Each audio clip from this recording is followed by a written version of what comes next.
Bonjour à tous et bienvenue dans cette nouvelle vidéo. Donc aujourd'hui, nous allons plonger dans le monde fascinant de Kubernetes et comprendre son architecture simplifiée.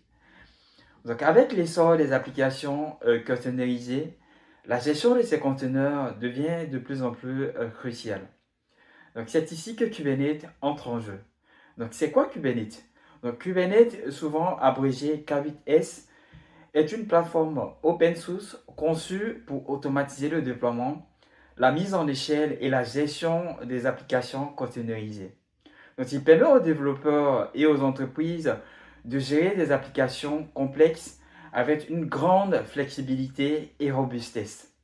Mais qu'est-ce qu'un conteneur exactement? Un conteneur enveloppe l'application d'un logiciel dans une boîte invisible avec tout ce dont il a besoin pour s'exécuter.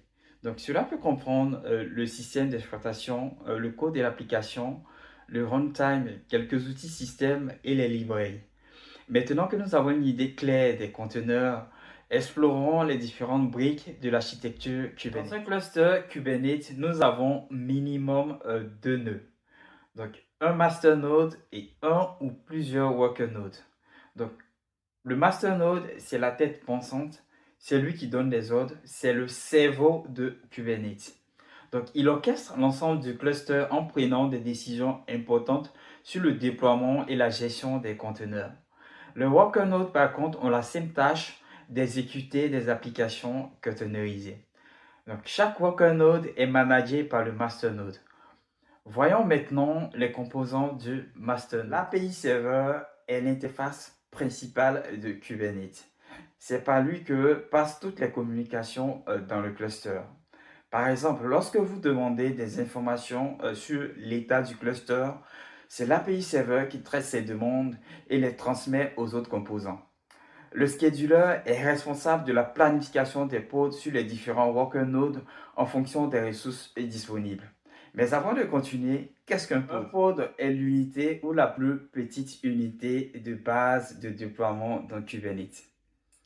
Un pod peut contenir un ou plusieurs conteneurs qui partagent les mêmes ressources et le même réseau. Le contrôleur manager s'occupe de surveiller l'état du cluster et de maintenir l'état souhaité des objets Kubernetes. etcd est une base de données clé-valeur de Kubernetes utilisée pour stocker les informations de configuration et l'état du cluster.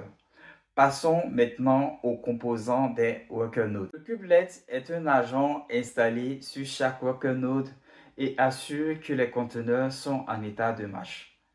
Le kubeporty maintient les règles de réseau sur chaque nœud, permettant aux pods de communiquer entre eux et avec le monde extérieur.